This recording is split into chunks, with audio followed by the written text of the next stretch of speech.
네, 오늘은 든든히 서 가는 교회라는 제목을 가지고 함께 말씀을 나누고자 합니다. 제 집사람의 가족 일가 중에는 고양시에 있나요? 든든한 교회라는 교회가 있어요. 아마도 여기에서 든든한 그런 든든히 서가는 교회, 거기서 착안해서 든든한 교회라고 하지 않았을까? 그렇게 그런 교회가 있는데 그렇습니다. 모든 교회들이 참 든든했으면 좋겠다. 자녀들을 보면은 어떤 자녀들을 보면은 잘 갖춰져 있는 자녀를 보면 다른 사람 보면 뭐라고 합니까? 그 부모한테 뭐라고 하죠? 참 든든하겠습니다. 그렇게 얘기할 건데 자녀들이 든든한 거, 부모들이 그만큼 자녀를 잘 양육했기 때문에 그런 것도 있거니와 또한 자녀도 잘 양육받았고 거기에 맞게 부합하게 성장을 했으니까 또한 그런 결과가 있을 거라고 믿습니다. 마찬가지로 교회도 그렇습니다. 하나님께서도 교회를 바라봤을 때 교회가 든든히 서갔으면 좋겠다라는 그런 마음을 품으실 거라고 생각이 듭니다. 그런데 마찬가지로 그래서 하나님께서 교회에 대해서 많은 선물을 주셨어요. 많은 은사들을 주셨어요. 그것들을 잘 활용해서 든든히 서가라. 그렇게 많은 은혜와 상급으로 우리에게 주셨는데 마찬가지로 교회도 거기에 부합하기 위해서 든든히 서가기 위해서 우리에게 주신 사명을 감당하며 살아가야 하는 것입니다. 자, 그래서 우리는 든든히 서가는 교회는 어떤 교회일까?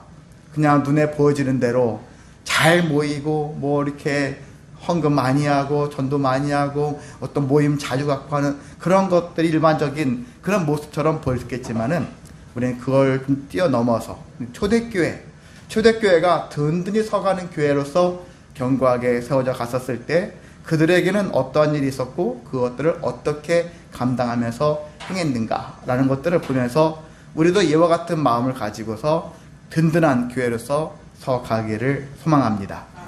예, 오늘 한 4가지 측면에서 함께 말씀을 나누고자 합니다. 첫 번째는요, 교회는 말씀과 기도로 든든히 서 간다라는 사실입니다. 교회의 기초는 예수님이죠. 교회는 예수님 빠지면 교회로서 가치가 없어요. 그래서 요즘에 예수님이 없는 교회들이 많다. 예수님의 말씀이 없는 교회들이 많다. 교회 하지만 예수님이 빠진 교회. 딱 보면 우리가 대충 알 수 있어요. 여러분도 봐도 알 수 있어요. 뭔가 모르게 예수님이 빠져있는 교회들, 하나님이 빠져있는 교회들이 많거든요. 사람의 생각과 철학이 넘쳐나고 사상이 넘쳐나는 교회들이 많은데 우리가 더 가면 갈수록 말씀에, 그래서 예수님을 말미암아서 교회 기초가 예수님이니까 모임의 목적에 맞게 우리가 활동했었을 때 교회가 살아있는 교회가 되어지고 든든히 서가는 교회가 될 수 있습니다. 그래서 예수님에 대한 말씀, 그 설교는 예수님에 대한 이야기가 주를 이루어야 한다는 사실이거든요. 때는 구약을 할 때는 하나님 얘기하니까 하나님 예수님 얘기 안 했잖아요. 그렇게 하시는 것도 있지만 구약이 하나님이 예수님이 곧 하나님이시고 성령님이시고 그리고 또 구약을 통해서도 예수님을 말할 수도 있어야 되고 그것이 또한 목회자가 그 성경을 해석할 줄 아는 능력이 되어야 하는 거거든요. 구약은 구약이고 신약은 신약이고 또 성령님은 성령님이고 다 따로따로가 별도의 모습이 아니라 모두가 하나된 삼위일체 하나님이시니까 어느 말씀을 전하더라도 예수님의 말씀을 전할 수 있고 성령님의 역사를 전할 수 있는 그러한 설교가 되어야 한다는 것이거든요. 그렇게 되어야 되는 것처럼 예수님에 대한 말씀, 그리고 또한 이 시간을 통해서 기도하는 것이죠. 그래서 저는 이제 성도들이 해야 할 것들은 하나님에 대한 말씀을 들어야 되겠죠. 봐야 되겠죠. 그리고 기도를 해야 되겠죠. 기도를 하는데 내가 생각하는 기도가 아니라 하나님의 뜻이 무엇인가를 알고 기도하는 것이죠. 그래서 기도하고자 하는 자는 말씀을 먼저 알고서 하라는 얘기죠. 그냥 내가 뭔가를 주문하기 위한, 요구하기 위한 기도가 아니라 하나님의 뜻을 구하고 그 뜻에 맞는 기도를 하기 위해서 말씀을 찾고 하는 기도는 그런 일에 힘써야 한다는 것입니다. 그리고 또 이 예배 시간은 우리 찬양도 많이 하잖아요. 찬양을 통해서 또 여러 가지 많은 형태로 하나님께 고백하고 영광 돌리는 그러한 삶이 기본적으로 있어야 하는 것입니다. 우리가 사도행전 6장 4절에 보면은 교회가 초대교회가 막 이렇게 번창하고 커졌을 때 구제하는 일 때문에 시끄러운 적이 있었었죠. 그때 집사들을 7집사들을 세우면서 사도들이 한 말이 있습니다. 그게 뭡니까? 우리는 기도하는 일과 말씀 사역에 힘쓰겠다.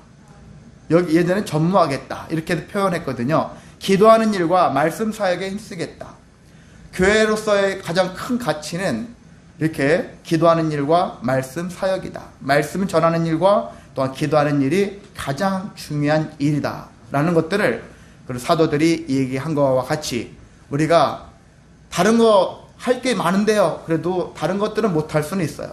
근데 우리가 기도하는 일과 말씀 가지고 말씀을 보기 위해서, 말씀을 갖기 위해서, 말씀을 전하기 위해서 힘쓰는 일만큼은 게으름 피지 말자라는 마음을 가지고서 임하시기를 원합니다. 자, 초대교회가 어떻게 세워져 갔습니까?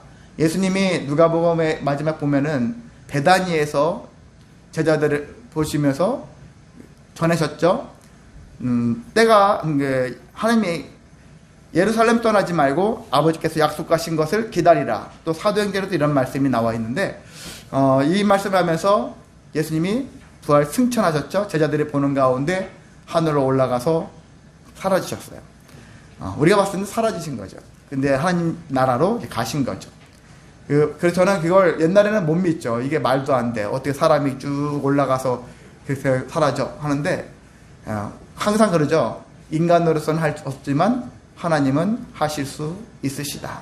이런 것들을 우리가 기본적으로 깔고 가야 되는 거예요. 신앙생활을 할 때는 말도 안 돼. 우리 시각으로는 말도 안 되는 게 많죠. 세상에 말도 안 되는 게 얼마나 많습니까? 그런데 하나님은 가능하시다라는 것을 염두에 두고 가신다면은 충분히 일어날 수 있는 일이고, 우리가 1차원, 2차원, 3차원이 있다면 4차원도 있다는 얘기죠. 5차원도 있고 6차원도 있고 그 이상의 우리가 발견하지 못할 뿐이지. 제가 예전에 몇 번 얘기했었죠. 과학이 발달하면 예수가 하나님이 신이라는 게 허구다라는 것들을 밝혀질 것이다. 이런 사람들이 있지만은 반대로 과학이 최정점에 올라가면 하나님이 살아계시다라는 것들을 증명하는 도구가 될 것이다. 여기거든, 역적으로. 지금은 과학이 아직 그 수준에 미치지 못하니까 어줍잖은 마음을 가지고 사람들이 현재 나타나는 현재의 과학의 실력을 가지고서 하나님을 오히려 부인하는데 사용하고 있다는 것입니다. 우리는 그런데 현혹되지 마시고 이 모든 것들은 결국 다 하나님을 증명하기에 아직 미약하다, 부족하다. 그런데 모든 것들이 다 완성된다면 모든 것들이 다 하나님을 가리키고 있을 것이다. 이런 믿음을 가지시기를 소망합니다. 자, 부활 승천하시면서 예루살렘 떠나지 말고 아버지께서 약속하신 것을 기다리라. 그 약속이 무엇일까요? 이미 아시죠? 예, 성령이시죠. 성령을 기다리라는 얘기죠. 그래서 이 사람들이 베다니에서 예루살렘으로 다시 돌아와서 그들이 한 일은 무엇입니까? 마가 다락방에서 120여 명의 사람들이 모여서 열흘 동안 기도하는데 전무했잖아요. 열심히 기도했습니다. 열심히 기도했는데 마지막 날이 오순절 날이죠. 그래서 오순절 날에 그들이 방언이 터지고 그 역사가 일어났고 이들의 삶이 그때 이후로 확 바뀌었어요. 예수님을 부활 전에는 베드로나 많은 제자들이 예수님의 뜻을 알지 못했어요. 제대로 알았던 제자들이 없었어요. 각자 딴 주머니 차고 있는 것과 같이 함께 있었던 거예요. 근데 예수님이 부활 승천하시고 나서 자기들이 성령을 비로소 받고 성령 충만, 거기 보면 몇 날이 못 되어 성령으로 침례를 받게 될 것이다. 이렇게 얘기하고 있거든요.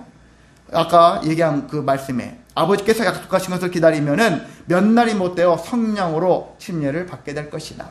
성령을 침례받는다는 얘기는 성령 침례, 성령 충만, 거기에 해당되는 말씀이거든요. 성령 충만해질 것이다. 그렇게 말씀을 하신 것이 이루어졌다는 얘기죠. 무엇하면서? 기도하면서 이루어졌다는 얘기입니다. 자, 그렇게 되어지면서 이들이 충만해지니까 담대하게 세상에 나가서 말씀을 전하는 자가 되어진 것이죠. 전에는 말씀 전하는 거 두렵고 무섭죠. 그리고 힘들죠. 그리고 이거 내가 전하다가 몰매 맞아 죽는 거 아닌가, 이런 두려움도 있을 거라고 봅니다. 그럼에도 불구하고 그에 대한 두려움이 없습니다. 그렇게 이들이 기도하는 일과 말씀을 전하는 일을 하면서 무엇이 형성됐습니까? 교회가 형성되기 시작했다는 얘기입니다.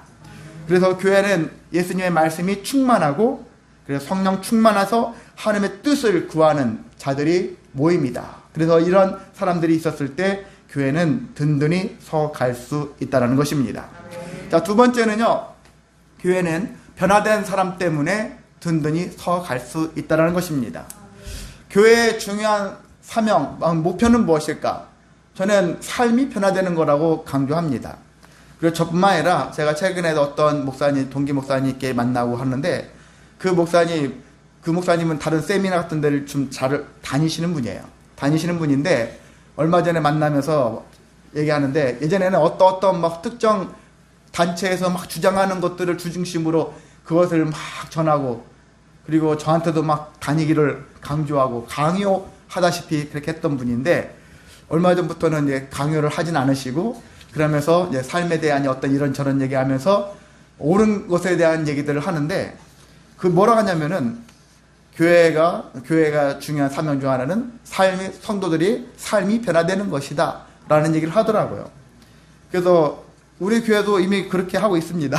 그런 얘기 했거든요. 주부에 뭐라고 되어 있습니까? 삶이 변화되는 교회. 그런 거. 삶이 변화되는 거. 여러분이 교회를 다닌다라는 것을 다녔었을 때 다닌 것에 대한 한마디로 효과가 있어야 되잖아요. 교회는 열심히 다니는데 옛날이나 지금이나 변화가 없어. 그런 사람들이 존재하거든요. 전보다 나아져야 되잖아요. 하루아침에 확 바뀌지는 않아요. 그런데 점점 나아지고 있는 삶. 우리 자신을 돌아보란 얘기죠. 나는 예전보다 지금 나아지고 있는가? 나아진 모습의 생각을 가지고 살아가고 있는가? 그게 중요한데 그런 삶을 살지 못하는 사람들이 많습니다. 그래서 교회가 함께 되어서 하나 목표를 이루어 갔었을 때 구원을 위해서 복음을 전하는 것도 힘써야 되는 일도 중요한 일이지만은 우리 복음 전하는 그 전에 우리 자신이 변화되어져 가고 있는가? 또 내가 복음을 전했을 때 저 사람에게 예수 그리스도를 전할 때 어떤 마음을 전해야 되겠습니까? 예수님을 저 사람이 믿고 삶이 변화되기를 위해서 기도해야 한다는 얘기죠. 그런 마음을 가지고 전해야지 예수님만 믿으세요. 모든 게 변해요. 모든 게 다 좋아져요. 이런 개념으로 하면 안 되는 것이. 정말 모든 삶의 변화. 감사가 삶이 되라는 것처럼 기도가 삶이 되어지는 거고 말씀이 삶이 되라. 그것이 녹아져서 그렇게 살아라는 얘기거든요. 미국에 가시겠지만요. 미국에서 미국 사람들, 한국 사람들 물론 만나시겠지만 영어로, 외국어로 하는 것이 얼마나 힘들겠습니까? 외국어가 삶이 되면은 그때부터는 형통한데 그 전까지는 괴롭죠. 말이 안 통해서. 바로 그거거든요. 삶이 되는 게 쉽지 않아요. 하루아침에 되진 않지만 계속 살아내면은 삶이 되어진다. 계속 살아내시기를 원합니다. 계속 살아내야 되는 거예요. 그 성도는 살아내는 것이거든요. 어떻게 하면 살아낼까? 힘든데, 지치는데, 피곤한데, 낙심되는데 그럼에도 살아내는 거예요. 남들이 봤을 때는 참 징글징글하게 산다, 꾸역꾸역 산다 그렇게 볼 수도 있어요. 다른 사람들 저희를 봐도 그렇게 볼 수 있어요. 그런데 그럼에도 불구하고 거기에 주눅 들어가지고 에이 때려쳐 끝나는 거예요. 더 이상 진전이 없어요. 남들은 그렇게 보겠지만 우리는 살아냄을 통해서 점점 하나님이 원하시는 모습으로 변화되어져 가고 있습니다. 변화되어져 갈 것이고 또한 그렇게 되어지기 때문에 우리가 예수님으로 말미암아서 변화되어야 한다. 변화는 여러 가지로 변화될 수 있어요. 세상에 상담, 코칭 그런 프로그램들이 얼마나 많습니까? 많은 것들이 존재해요. 때론 도움도 됩니다. 유익도 합니다. 근데 잠시밖에 안 돼. 그리고 사람들 앞에서예요. 여러분이 제가 칼럼을 앞에 주부 칼럼 있잖아요. 잘 아랫부분 그런 내용들이 있잖아요. 세상의 상담 코칭은 사람들 앞에서의 변화를 위해서 프로그램을 돌려요. 근데 성령 프로그램은 하나님 앞에서 호람되어져요. 하나님 앞에서 변화되어오는 것이 핵심이거든요. 하나님 앞에서 변화된 자들은 사람들을 의식하지 않습니다. 변화된 모습을 그대로 있는 모습 그대로 살아갈 줄을 알거든요. 사람들 앞에서 변화되기를 소망하는 사람은 저 사람들을 의식하게 되어 있거든요. 근데 하나님 앞에서 변화를 시도하는 사람들은 성령에 의해서 담대함이 생기고 사람들에 대해서 뭐 의식 안 한다라는 얘기가 흔히 사가지가 없게 행동한다라는 게 아니거든요. 하나님 앞에서 하나님을 경외하듯이 사람들에게도 그와 같은 자세로 대한다는 얘기죠. 그런 것처럼 성령께서 우리에게 주시는 것처럼 우리가 변화되어야 한다는 것입니다. 자, 이렇게 성령 그리고 교회의 변화, 교회의 변화가 중요한데 우리가 이 시간에는 이 사울의 변화를 보도록 하겠습니다. 사울이라는 사람, 나중에 바울로 이름이 개명이 되었지만은 일단 사울이에요. 여기서는 사울로 얘기하겠습니다. 사울은 길레기아 다소 출신이다. 길레기아 다소는 제가 트리키에라는 그런 트리키에 옛날 터키의 남부의 그런 지역이거든요. 길레기아 다소에서 그런 태어난 사람이고 한마디로 외국에서 태어난 사람이에요. 유식하게 얘기하면 디아스포라 유대인이다. 흩어진 유대인들이다. 그런 얘기하거든요. 그래서 디아스포라 유대인 출신인데 그럼에도 불구하고 외국에 있으면은 고국에서 해왔던 그런 전통적인 것들, 관습적인 것들을 잘 안 할 수도 있잖아요. 그런데도 이 사람은 유대교의 율법에 대해서 엄청 조예가 깊었던 사람이에요. 율법을 배우는 일에 힘썼고 그리고 규범을 지키는 데 힘썼던 사람입니다. 정말 유대인 중에 유대인이다 라고 할 수 있는, 바리새인 중에 바리새인이다 할 수 있는 사람이었습니다. 자, 어느 날 성령 충만한 스데반 집사가, 옛날에 집사의 그러한 권위는, 우리 여러분은 집사님 되시는데 나가서 복음을 전하라면 전할 수 있겠습니까? 예수 믿으세요 라는 이런 얘기는 누구나 할 수 있겠지만 실제 예수를 왜 믿어야 되는지에 대한 그러한 목적과 의미를 다 알고서 전하는 자는 흔치 않거든요. 근데 스데반 집사, 나중에 또 빌립 집사도 나오는데 그런 7 집사들도 수준도 어떻습니까? 복음을 전할 줄 아는 자들이에요. 예수님을 증거하는 자들이라는 얘기죠. 그 정도의 여러분이 능력을 갖추시기를 원합니다.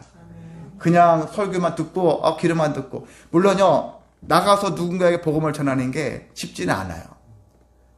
사람에 대해서 사람을 잘 만나는 사람도 있거니와 목사님들이 모두가 다 전도를 잘한다? 그건 착각이에요. 사람들은 기질에 따라서 사람을 잘 만나고 말을 잘 거는 사람도 있지만 목사님이라도 사람을 잘 만나는 게 두려운 사람들이 있거든요. 그런 부분들이 있어요.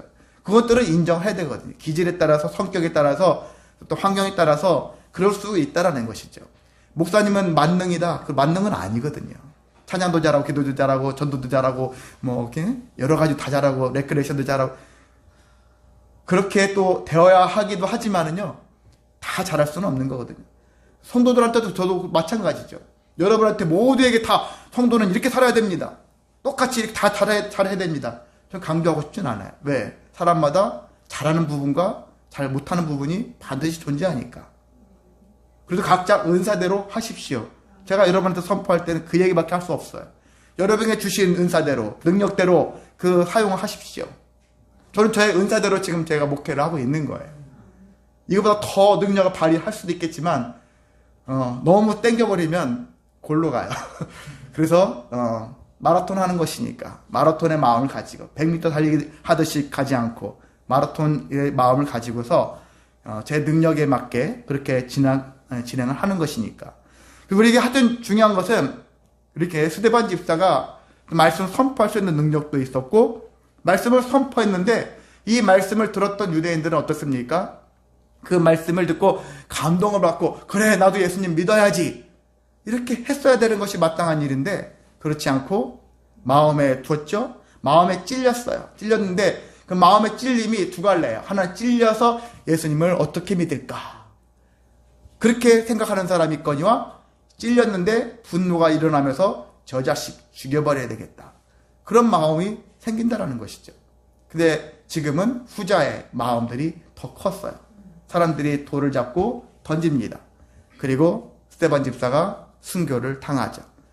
이렇게 순교를 당했을 때 그것을 지켜보던 사울 어땠습니까? 아이고 안타까운 한 사람 하나 죽었네 안타깝네 그렇게 했을까요? 그렇지 않았죠? 성경에서 뭐라고 하고 있습니까? 그가 죽임당하는 것을 마땅하게 여기느니라. 죽임당하는 것을 마땅하게 여겼다라는 거예요. 그것이 촉발되어져서 예루살렘에 있는 교회들이, 초대교회들이 핍박이 본격적으로 시작되어졌어요. 박해가 시작되었습니다. 그러면서 사울도 본격적으로 여러 가지 교회를 잡멸하러 다닌다. 그렇게 잡멸하러 다녔다는 얘기죠. 각 집에 들어가서 남자, 여자 상관없이 다 예수 믿는다 끌어가가지고 잡으러 다녔어요. 옥에다가 다 넘겨버렸어요. 하루는 다메섹으로 가는 길. 가던 중에 누구를 만났습니까? 부활하신 예수님을 만났죠. 사울아 사울아 어찌하여 나를 핍박하느냐 하시면서 그 부활한 예수님을 만난 뒤로 이 사람이 180도 바뀌어졌죠.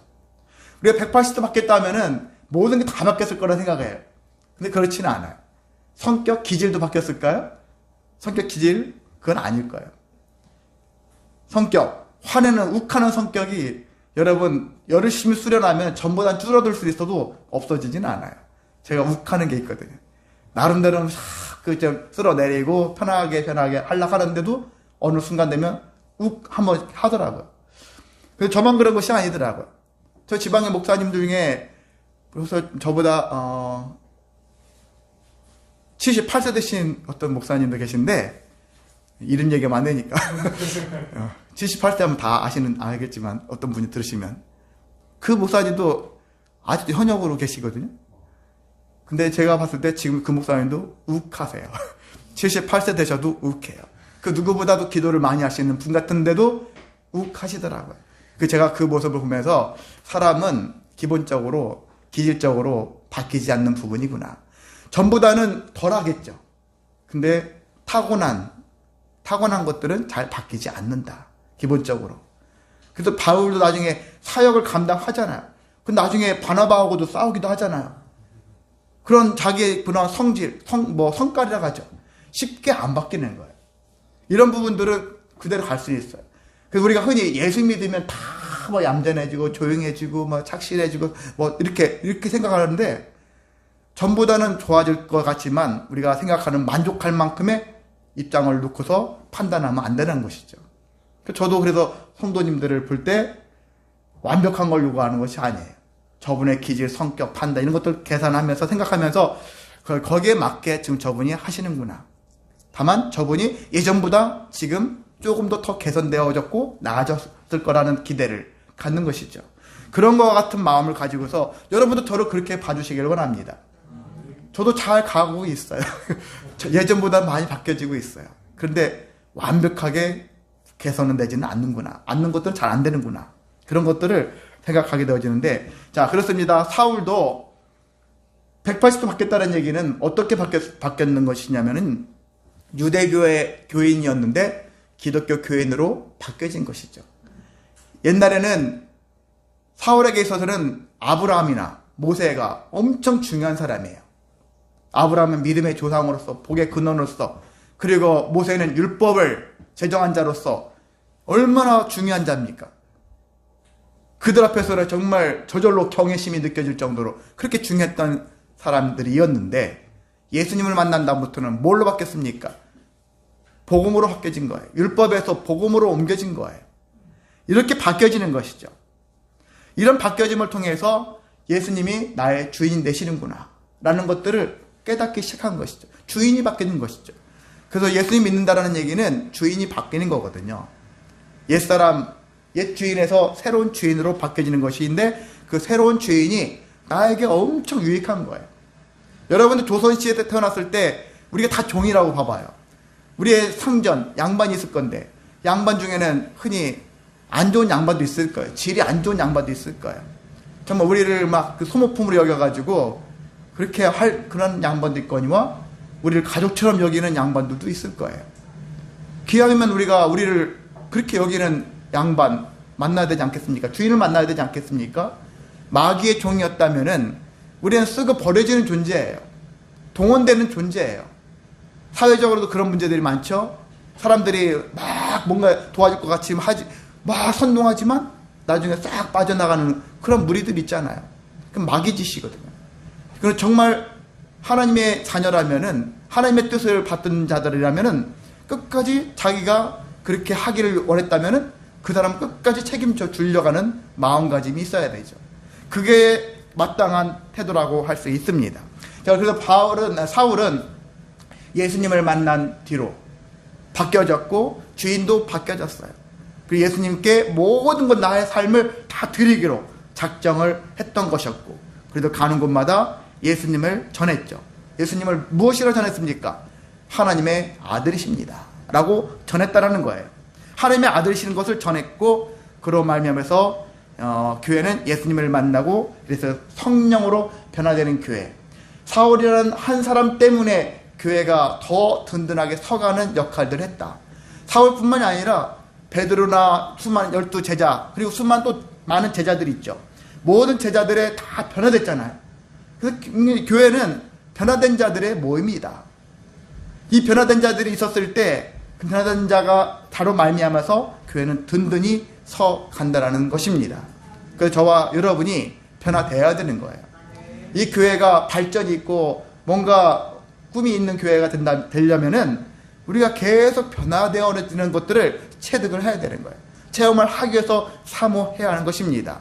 옛날이나 지금이나 같은 마음은 똑같은 그냥 그런 모습으로 교회 당을 찾는 그런 삶이 아니라 어제와 오늘 다르게 내일 더 소망하면서 살아가는 모습이 바뀌어져야 되겠죠. 그래야지만이 가치가 있고요, 발전이 있고 기대가 되어질 수 있어요. 그런 것이 되어야 되는 것이 우리 자신, 그래서 성령으로 말미암아서 여러분 변화를 꿈꾸시기를 소망합니다. 자, 세 번째는요, 교회는 신뢰하는 자들 때문에 든든히 서 갈 수 있다는 것입니다. 자, 교회는 믿는 자들이 서로를 신뢰하는 수준이 되었을 때 든든히 서 갈 수 있다는 것입니다. 여러분이 저를 못 믿고 또 저 또한 여러분을 잘 못 믿어. 그러면은 엇박자가 더 나가겠죠. 자기들 입장에서는 저 사람이 나를 잘 못 믿으면 서운할 수 있어요. 근데 상대방 입장에서는 믿을 만한 행위, 믿을 만한 마음이 안 보이는 거예요. 목회자 입장에서 성도들을 봤었을 때 이 성도들을 내가 믿을 만한가? 믿을 만한 여러 가지 것들을 마음속에 그리면서 이러이런 면에서 저 성도를 내가 믿을 만한가? 이런 판단을 해본단 말이죠. 성도 입장에서는 또 저 목사를 내가 믿을 만한가? 또 이렇게 판단할 수 있거든요. 성도와 성도끼리도 그렇습니다.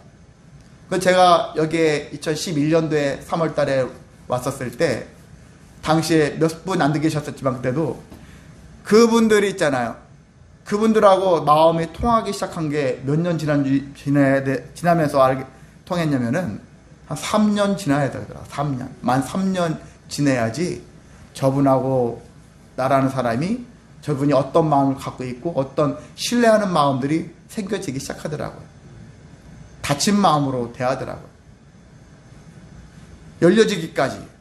그래서 우리 두 분도 있잖아요. 미국 가시면 때로는 왜 우리를 못 믿지? 안 믿지? 그렇게 생각할 수도 있거든요.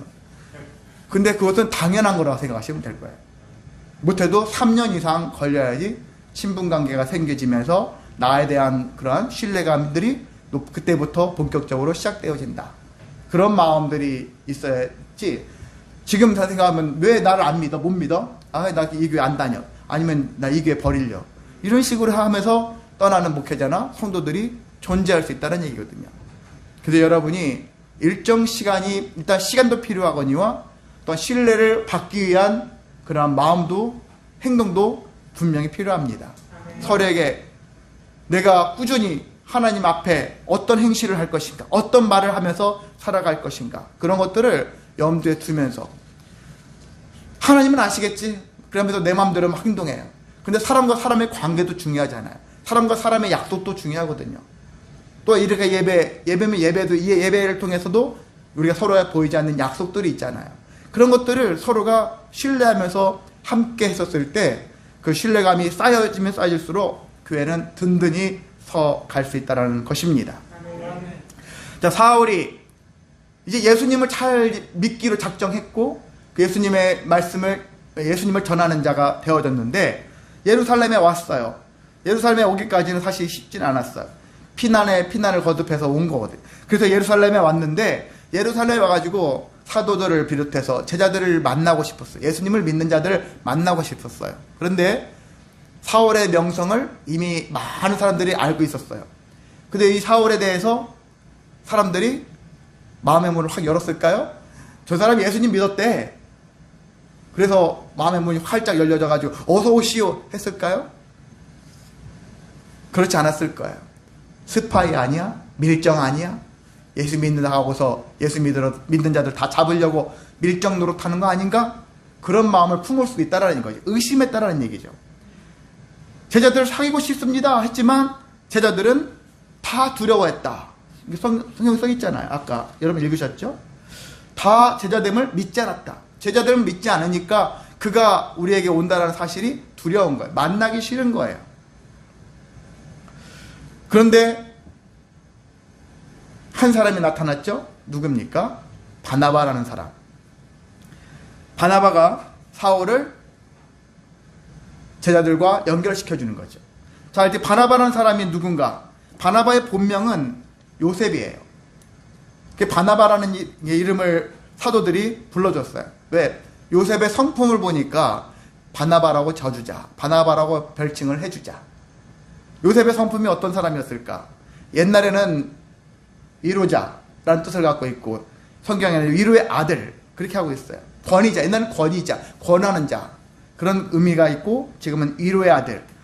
그 바나바의 성품을 알 수 있겠죠? 그 사람을 만나면 위로를 잘 받아요. 위로를 참 잘하는 사람인가 봐요. 여러분도 그런 분들이 분명히 존재할 거예요. 다 여러분 보고 위로의 아들이 되라고는 못해요. 그런데 때로는 여러분이 위로자의 그러한 일들을 잘 할 수 있는 사람이 된다면은 여러분 적극적으로 위로의 자녀로서의 삶을 살아내기를 소망합니다. 자, 바나바는 위로의 아들로서 또한 사도행전 11장에 보면은 그런 착한 사람이며 성령과 믿음이 충만한 사람이었다라고 얘기를 하고 있어요. 그래 가히 어떤 사람인지 알겠죠? 그뿐만이 아니에요. 이 사람은 처음에 보면은 교회 공동체를 위해서 공동체 서로가 막 나눠주고 그러잖아요. 그랬을 때 자기에게 밭이 있었는데 이 밭을 팔아가지고 사도의 발 앞에 두기도 했던 사람이었고 그것을 지켜본 사람이 있었었죠. 아나니아와 삽비라. 그걸 흉내내다가 근데 밭을 팔았는데 아까워서 얼마를 숨겼다가 두 부부가 다 죽었던 그런 사건이 있었었죠. 그래서 이것을 하여튼 밭을 팔아가지고 사도의 발 앞에 들여지게 되어지는 성경상으로 보면은 이 사람이 제일 처음 나오니까 제일 최초에 했는지는 모르겠지만은요. 어쨌든 이 사람도 자기 것들을 팔아가지고 하나님께 드렸던 사람이기도 하다. 참 여러 가지 행실로 귀감이 되어질 수 있는 그런 사람이었습니다. 자, 이렇게 이 사람이 믿음 가운데 사울을 신뢰했기 때문에 제자들에게 소개했었고 또한 제자들 또한 바나바를 신뢰했기 때문에 신뢰와 신뢰가 쌓인 그 관계 속에서 사울을 소개받았는데 그래서 사울을 제자됨을 인정을 하게 되어졌죠. 자, 그렇습니다. 교회는 그래서 신뢰하는 사람들의 모임이 되어야 한다는 얘기거든요. 교회 왔는데 나 저 사람 못 믿어. 저 사람 못 믿어. 근데 못 믿을 만한 짓을 그래서 하지 않기를 원합니다. 정말 그렇게 해야 되는 것이죠. 못 믿을 만한 짓을 하면서 믿어달라 하면 되겠습니까? 그래서 공동체 안에 들어가면 가족 안에서도 그렇고요. 교회 안에도 그렇고 직장에서도 그렇고 여러분이 내가 혼자 사는 게 아니잖아요. 혼자 살아도 마찬가지지만 공동체로 살아갈 때는 누군가에게 신뢰받을 만한 행위를 해야 한다는 것이거든요. 근데 하나님 앞에서 하시길 원합니다. 왜? 사람들 앞에서 하면 가식이 되어지고 물론 살다 보면은 신뢰받을 만한 진실하게 했다가도 나중에 형편이 안 좋아지면 사기치고 떠나는 사람들도 많더라고요. 그러니까 우리는 온전히 100% 신뢰할 수는 없지만은 그럼에도 불구하고 있는 동안만큼은 충분하게 신뢰하며 살아가기 위해서 힘쓰는 그런 삶이 우리에게 필요합니다. 그래서 교회는 서로 신뢰할 때 든든히 서 간다는 것입니다. 자, 마지막은 교회는 고난을 감당할 때 든든히 서 간다는 것입니다. 교회, 여러분 성도로 부름받으면은 다 잘 됩니다. 맞는 말이긴 하지만요. 성도는 반드시 고난이 따른다. 안 믿는 자보다 믿는 자들에게 고난이 더 임한다. 라는 거예요. 더 임하는 게 사실이에요. 마찬가지로 교회도 다 반드시 고난이 임합니다. 그래서 교회는 고난에 대한 인식을 하고 있어야 돼요. 언젠가 고난이 임할 것이다. 형통하고 지금 잘 나가는 것 같아도 언젠가 또 임할 고난을 늘 대비하고 그 고난에 대한 이해를 가지고 있어야 한다는 것입니다. 고난을 잘 감당해야지만이 우리가 든든히 서 갈 수가 있기 때문입니다. 자, 예루살렘 교회가 박해를 당할 때 박해를 당해서 고난을 당했었죠. 근데 이들은 고난 당했었을 때 아이고만이나 큰일 났네 하면서 흩어지긴 했어요. 흩어지기는 흩어지는데 이들이 흩어질 때 어떻게 흩어졌을까? 우리 같으면은 어디 구석에 꽁꽁 숨었을 거예요. 머리카락 보일까봐 막 꽁꽁 숨었을 거예요. 그런데 이 제자들은 사도들 외에는 나머지는 다 다른 지역으로, 다른 나라로 뿔뿔이 흩어졌어요. 흩어졌는데 이들이 흩어지면서 한 일이 뭘까요? 복음을 전하는 일은 쉬지 않았다라는 거예요. 대표적으로 빌립집사. 빌립은 사마리아 성으로 들어가서 복음을 전했고 그로 말미암아서 사마리아 성이 복음으로 충만해졌고 기쁨이 넘친 곳이 되어졌죠. 그런 은혜를 끼쳤다는 거죠. 내 목숨만 염두에 두면 도망가기 바쁘고 숨느라고 바빴겠죠. 근데 이들은 담대하게 도망을 가긴 했지만 여러분이 나 순교당할 거야. 도망갈 수 있는 기회가 있음에도 불구하고 도망 안 가고 순교당할 거야. 가만히 있다가 순교당하는 그런 어리석은 일을 하지 마시기 바랍니다. 할 수만 있다면 살아남아야 돼. 살아남을 수 있으면 남아야 되는 것이죠. 남아서 계속 훗날을 도모해야 되는 것이죠.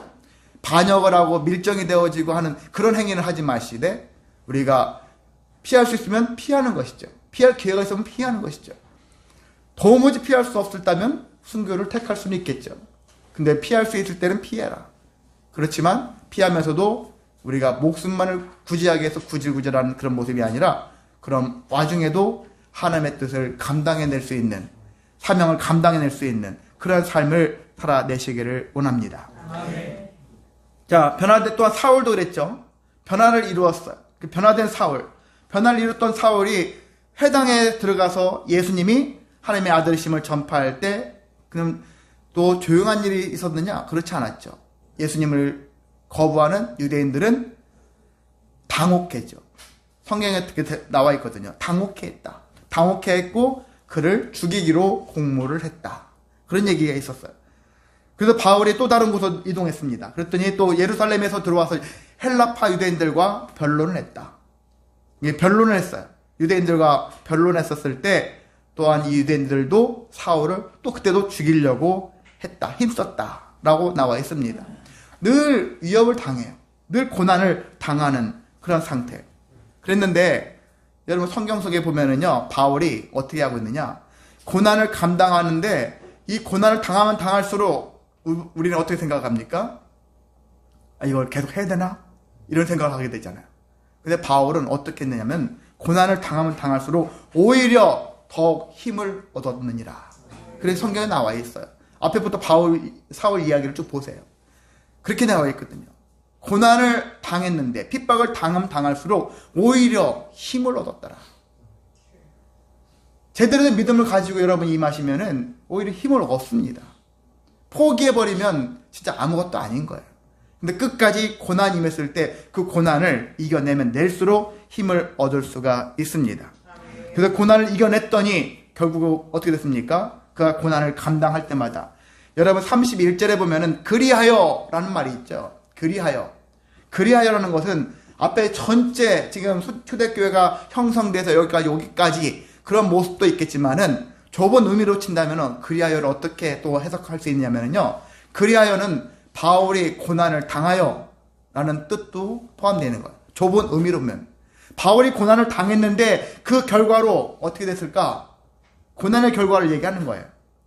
그랬더니 온 유대와 갈릴리와 사마리아 교회들이 평안하게 되었다.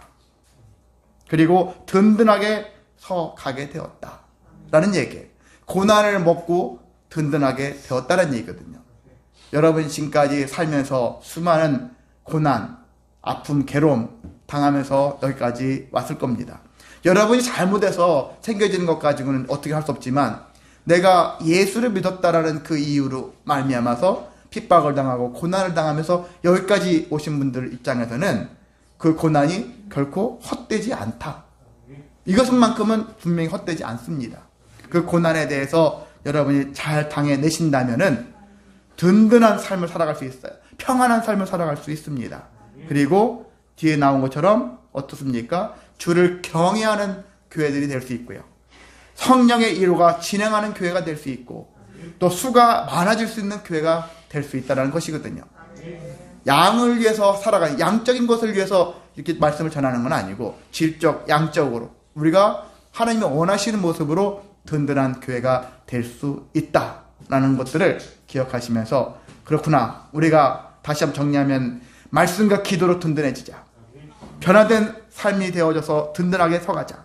그리고 신뢰하는 자가 되어지자. 그리고 고난을 감당하여서 평안하고 든든하게 서가고 그리고 하나님을 경외하고 성령의 일호를 진행하면서 우리가 가정이나 직장이나 교회 모든 이 나라 세계가 하나님의 은혜로 말미암아서 수가 더해지는 그런 나라를 위해서 힘쓰는 소망하는 저와 여러분 되시기를 주님의 이름으로 소망하고 축복합니다. 네, 찬송하겠습니다. 210장 시온성과 같은